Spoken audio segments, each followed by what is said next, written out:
telling. Kyler did not work out at the Combine, but his pro day is next week. So, Skip, what is your reaction to this?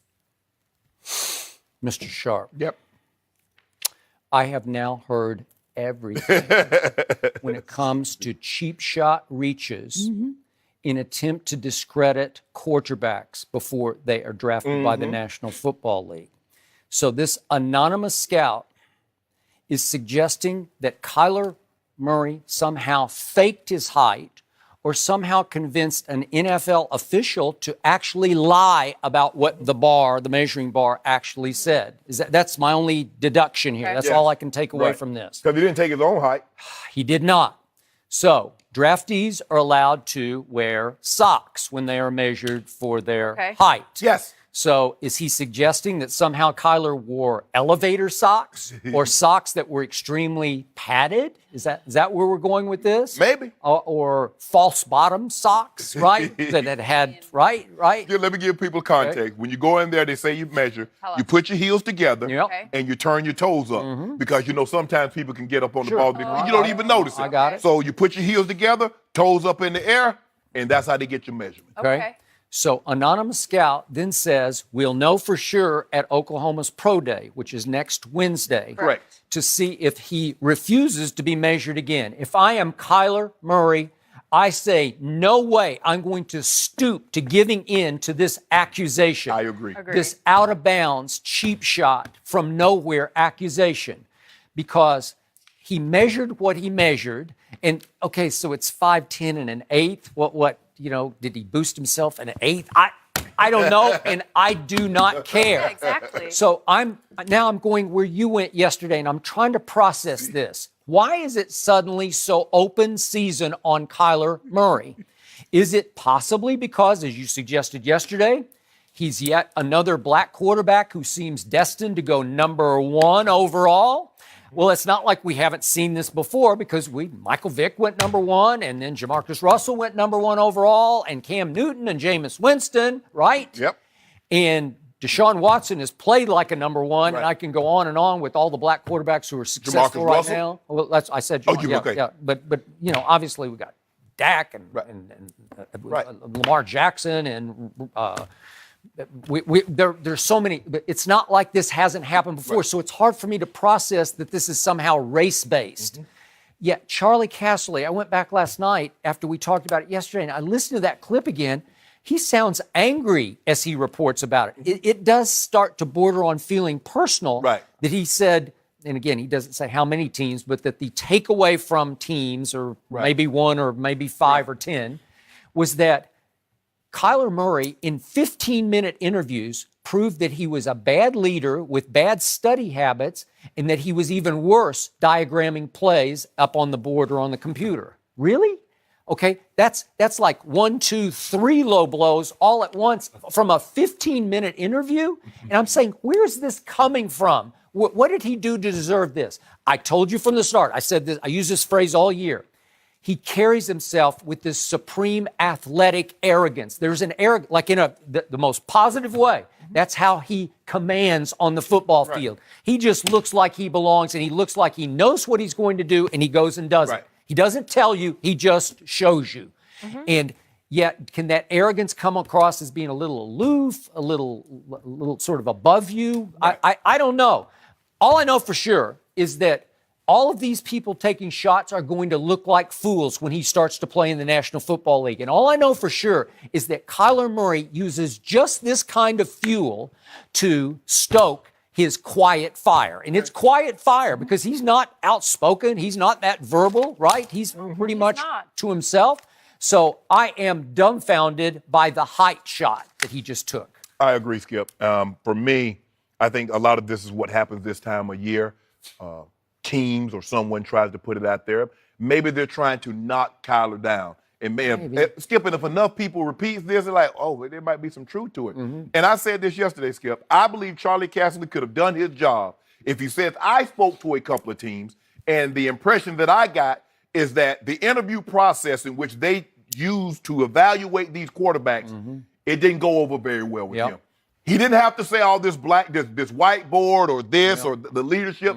He could have got all that. It's like, well, people are like, well, okay, I wouldn't have, But when you go there, Skip, because this is what happened. You remember Vince Young's Wonderlic score somehow got leaked. It did. And it was a 6. I'm like, why would you? Okay, maybe he's not Einstein. But someone beat that loaded USC team. Yeah. Somebody was running that offense. I saw it. I saw it on my TV. I think it happened. If Kyler Murray is 5'6", somebody was throwing all those touchdown passes. Somebody got Oklahoma to the college football playoff. Now, the one thing that the scout maybe says, like, he does take a deep drop. Well, yeah, he's a little short. He needs to get back from the line because his linemen are tall. So he needs to get back maybe a little further than, say, a 6'4" quarterback. Okay. Skip, that's a legit evaluation. Okay, so let me get this right. So let me get this correct. So if Kyler doesn't run the 40, is he not fast? I'm just trying to figure out for me, Skip, and it just seems like everybody, he's 5'10", that's the go.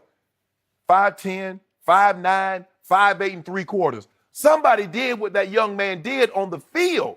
He did. So in other words, what the scout is trying to allude to is that, Skip, this is the Lance Armstrong theory. He had someone on the inside That's right. that said, that tipped him off when the test was coming. Yeah. And then when he did and he was fired up, they would take it and put clean samples in. So that's what happened.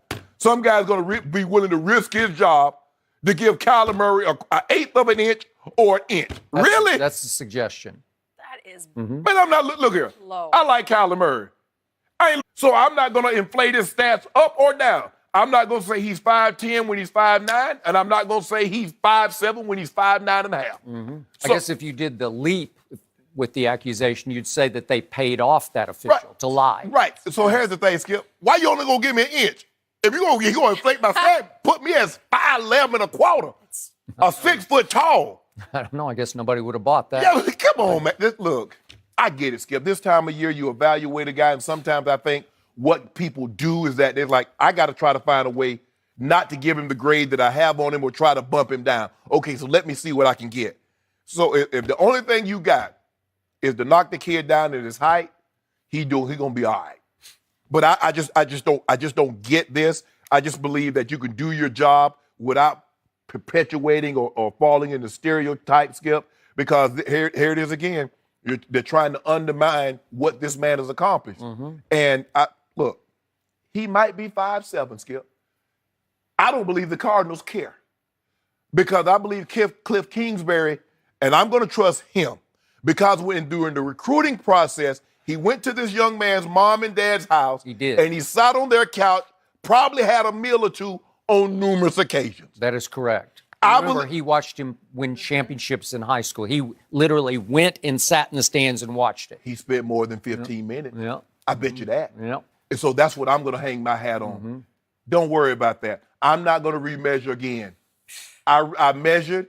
So whatever I am. Whatever I'm not. But I'm not remeasuring again on my pro day. I'm going to throw. I might run the 40. I might not. What the tape say? Does the tape say I look fast? Did I play fast? I don't need to run. I'm going to throw. I got 50 throws. I'm sure he and the quarterback coach or offensive coordinator, Lincoln, they've already mapped out the throws. I'm pretty sure. What y'all want to see? Yeah. Okay, I'm going to throw you the slant. I'm going to throw you the out route. I'm going to throw you the dig, the in cut, the dagger route, the go route, the post, the shake. I'm going to give you all of them. You want to see me roll out and throw to the right? You want to see me roll out and throw to the left? You want to drop back? Whatever you. I got 50 throws. Okay, maybe 55. Okay. And then I'm up out of here. You make your decision. I don't really, if I'm Arizona should be the only one that's showing up. He ain't going past Arizona. Arizona's all that. Arizona's reluctant to trade Josh Rosen. Okay. All they're trying to do is drive the price up because they know that right now the price is low because we know you're going to take Kyler. Why would we give you a first-round pick on Josh Rosen? We know you're going to take him? Yeah, it's too early to auction him off. You got to get closer to the draft. Exactly. Yep. Oh, they're reluctant, whatever. If they were so reluctant, why would they be even entertaining drafting Kyler Murray? So the only thing I can read into these comments, these shots, is that maybe teams below are trying to talk Arizona out of it, trying to plant seeds of doubt in Cliff's mind or in Steve Keim's mind or whoever Bidwell's. Yeah. where they finally sit back and say, maybe there is something here we're not seeing, and they second guess themselves right out of Kyler Murray and take both sides. Maybe if Cliff Kingsbury wasn't the coach, but he spent so much time recruiting the young man to come to a college in which he was employed at. Skip, I'll learn more about you in your home environment. That's why people are very reluctant to let others outside of family and friends into that, because your home tells me everything about you. Your tidiness, your cleanliness, how you live your life. I go into someone's house, look at the kitchen, look at the living room, the bathroom, the bedroom. That will tell you more than coming in, because he views this as a work environment. He sits down, okay, what you got?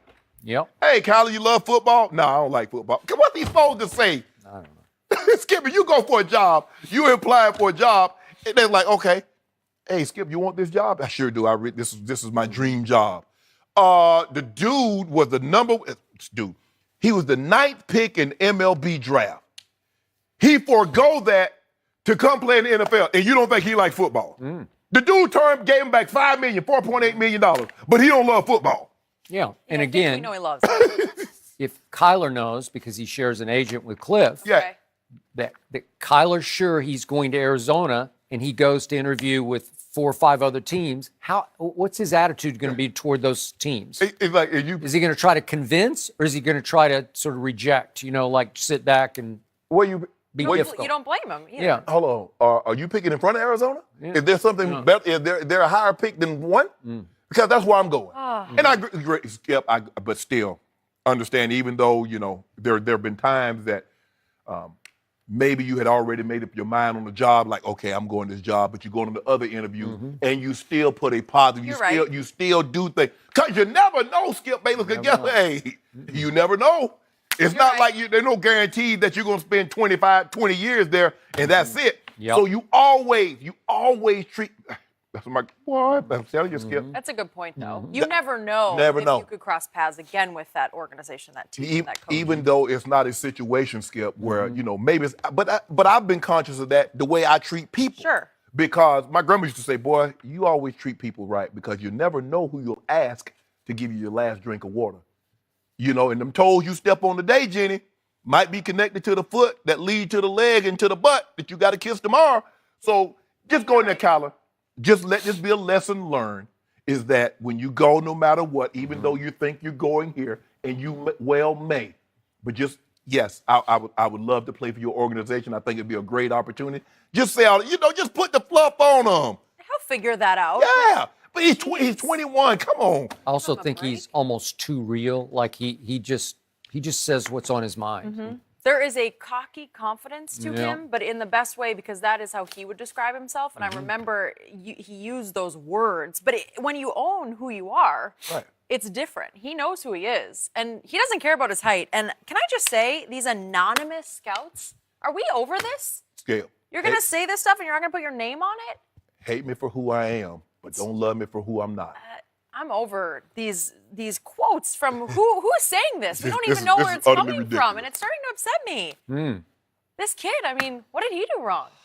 I don't know. Everybody uses anonymous sources. I know, but I'm just and over sometimes they're very revealing because they are anonymous, and sometimes they work. This just feels cheap shotty. Yes. Yeah. Okay. Yes. That's what we're getting at. Okay, let's move on to LeBron. All right, he set a huge milestone last night by passing Michael Jordan for 4th place on the all-time score.